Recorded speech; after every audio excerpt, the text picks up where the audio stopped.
So for today's video, you're going to need a pellet gun, some BBs or pellets, firecrackers, and a lighter.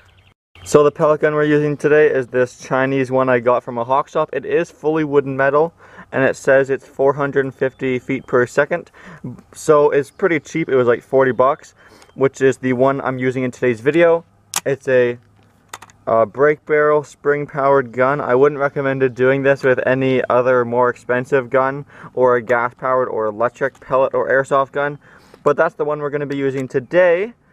And we also of course will need firecrackers for this experiment. Here's these two I have here just to show you guys. Basically these are your standard issue. They're big and red. They're not large, but they're regular size, and these are the tinier ones.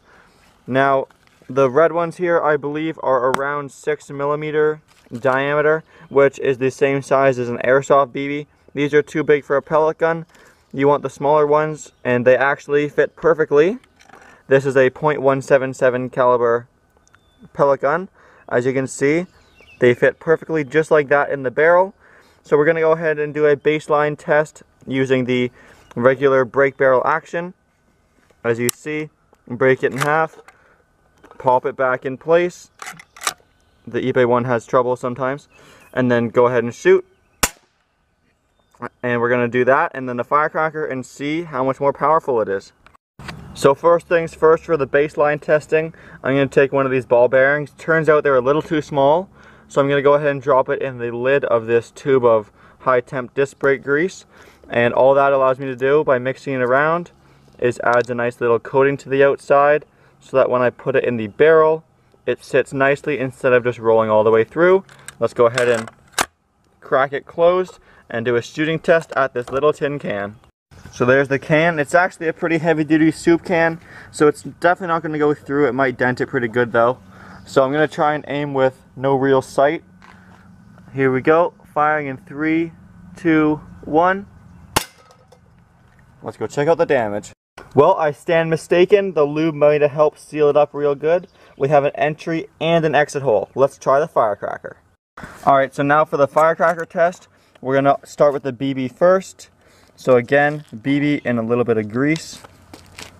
Putting it in the barrel first. I'm going to crack it in half to make it easier to load. Alright, there we go. And now using the small firecracker, it's actually lightly lubed up too to make for easy penetration. So go ahead and push it in the barrel all the way. Now unfortunately the fuse has to be lit and then closed, so this is going to happen very quickly, so let's go ahead with the shooting test. So there's the can set up. My gun is loaded, and just because this might destroy my gun, I'm going to be nice and close, but if I miss, I put up some plywood for another damage test. So basically I'm going to light it, close the barrel and point in probably less than a second. So get ready, because here goes the shooting test. No countdown because I'm going to be a little too focused. Alrighty, and here we go.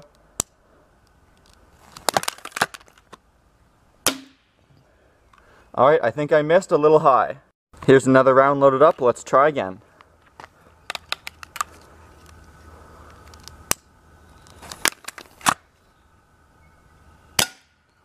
I hit the can. Let's go check it out.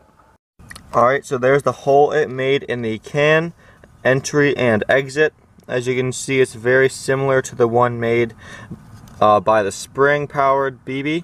Anyway, so definitely a pretty fast gun in both circumstances, but the firecracker, even with just those small ones, were pretty powerful.